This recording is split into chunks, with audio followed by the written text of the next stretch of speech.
Hi everyone. So a question that a viewer asked me recently made me realize that I don't often talk about the question that, one of the questions, top 5 questions that I'm asked the most in comments or in email, sometimes in targeted Patreon communications, which, by the way, you can join my Patreon. The link is below.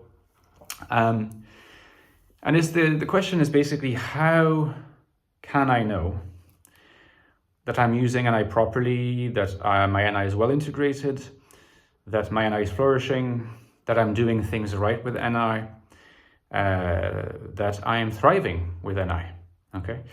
And I should add that this question is usually asked from an NI dominance perspective, sometimes INTJ, but most of the time INFJ, which makes sense given that my channel has a strong INFJ identity, you might even say branding, and that I'm known to be an INFJ as well, so it makes sense.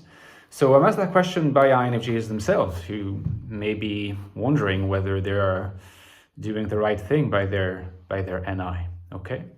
And I mean, of course, I talk about NI a lot in my videos, and my future book, as I will be explaining in a bit more detail in a video to come out in the coming weeks, is going to be exclusively focused on NI to the extent that that's possible, because obviously everything's connected.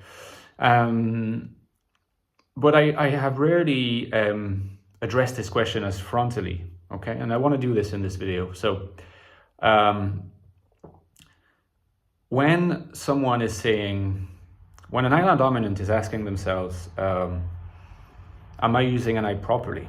In a way that is not quite the right way to ask this question. It would be the right way, or it would be a correct or acceptable way to ask this question about their FE function. It'd be the right way to ask this question about their TI function. It's less clear that it would be the right way to ask the question about their SE function, in fact. Why? Because it's not actually that easy to consciously use a function that is by definition inferior, therefore mostly unconscious. You can get involved in situations where you know that you will be using SE without necessarily having to consciously use it. Collective sports, I'm a big fan because it's an FESC activity in many ways. Very good to help integrate more of the extroverted side of the INFJ. Regarding NI though, the reason is not that that NI is mostly unconscious, because it's your dominant function, so it cannot be mostly unconscious. NI is not just NI is not just your most integrated function. It's not just the function you use the most. You always need to keep in mind that this is the mantra that I'm going to repeat endlessly, I think, until the end of time, because I will not change my opinion on this, I'm pretty sure. NI gives a world for NI dominance. So NI is not just the dominant function. NI is the function through which you experience reality. The oceanic experience of the INFJ and the INTJ are, the gift of NI in some sense, the givenness of NI, like some philosophers might want to articulate it. There's a certain givenness to having a particular dominant function, and there's no way about it. So it's not so much a case of how can I use it more? The question you really want to ask yourself is, how can I make sure I allow it to work unhindered? That is to say, how can I make sure I don't repress it too much? Because NI doesn't need you to use it. It needs you to shepherd it. It needs you to allow it to hold sway or to prevail, okay? I'm using Heideggerian terms because, well, first of all, it's no coincidence that Heidegger was an NI dominant, INTJ most likely, perhaps INFJ, probably more likely INTJ. But Heidegger didn't have the vocabulary to articulate things in this way, but he was talking about the NI experience too. So NI prevails. If you allow it to prevail, you can throw obstacles in its path. And we've seen how certain modes of interaction with the world, what I call the INFJ subtypes or subfamilies, are ways of relating to NI in sometimes not very productive ways.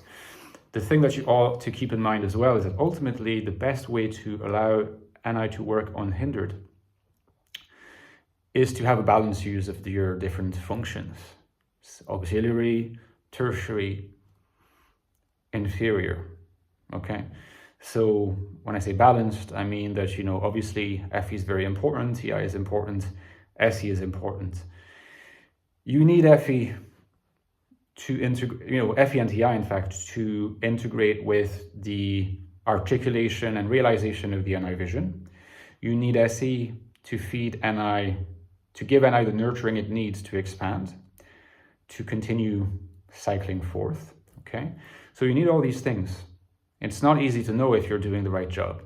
So again, maybe, in the second half of this video, we could just look at evidence that, no matter the details of how you are managing the relationship and the coordination of the use of those different functions, what are the signs that you're doing some things mostly right and that you are, in fact, allowing NI to prevail, okay, as an NI dominant? So I think there's a couple of things that, you will usually find in people who are prevailing with NI, and therefore these things can be considered strong pointers to the fact that you don't have to worry too much. You're doing okay, right? So the first one, it has to do with the oceanic experience of the NI dominant, is that you are manifesting an aura of calm, reassurance, and containment for other people, okay? Calm, reassurance, and containment for other people. You manifest a sense of going with the flow, but you're going with the flow in this kind of slow-moving, kind of viscous way, okay?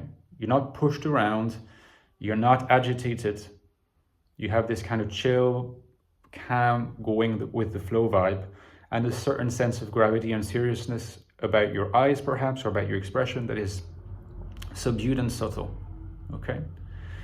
You manifest a certain kind of charisma, which comes from the self-confidence that what you're doing is meaningful, is a narrative that makes sense to you. You are able to be decisive at certain moments that you cannot necessarily predict. And they may not happen many times a day, but when they do happen, they are very meaningful and can be very decisive, and people will notice that too. That's connected to how the oceanic experience meets the regimented nature of external reality via it being able to access an interstice, like a sort of fissure in the fabric of reality, where the overlap, manifests between your experience, the NI world, and the external world. And you could sort of learn to be almost like a theater director, or like what would you call it, like a conductor, where you're able to really master the coordination between the very different substance and rhythms of these different worlds. You can learn the music of that relationship with spiritualization, with more individuation. You come up with really interesting ideas that people wrap their heads around but eventually understand, and if they don't, you're happy to guide them. You are usually happy to go to work.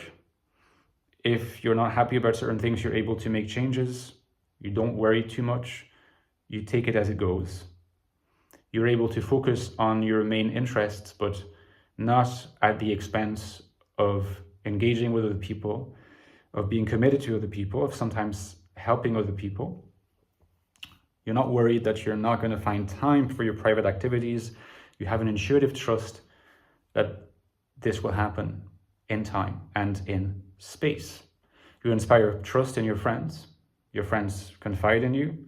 They see you as someone who's wise, humble without being fake humble, someone who has depth of insight, who's able to make fun of himself or herself, who's able to have exercise derision, and who's able to laugh at some events in life that seem meaningless and absurd, and is able to make light of them and often to come up with something profound to say about these events and how meaning may emerge. Okay? So these are some of the clues that may tell you that you are allowing NI to prevail. Give me a like if you enjoyed the video, guys. Let me know your thoughts in the comments. And don't forget, I have written 2 books on the INFJ and as an NI dominant.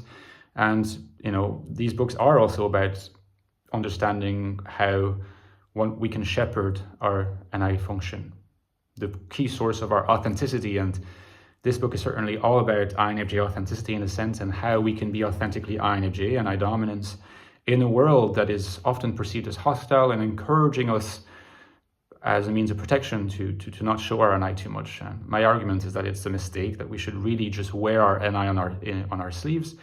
But it's not easy, and this book really just explores how you can do that. Check the link below if you're interested to hear more. And of course, the Ecstatic Soul is also worth a look. If you haven't already got the book, check the reviews. Just like the Infinite Soul, they're very positive. They may make you decide to actually make the move and purchase it. It's called A New Look at the INFJ Personality, and it is the deepest investigation of the INFJ personality, the INFJ type you'll find online, particularly the INFJ mind, the way it works, and explores in depth what's it like to be an INFJ, what's it like to think like an INFJ.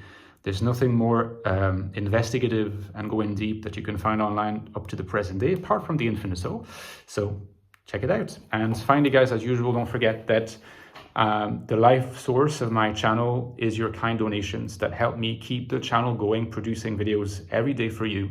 So if you would like me to continue, please consider donating via Patreon. There's also an option to do a one-off donation via PayPal right next to the link to Patreon.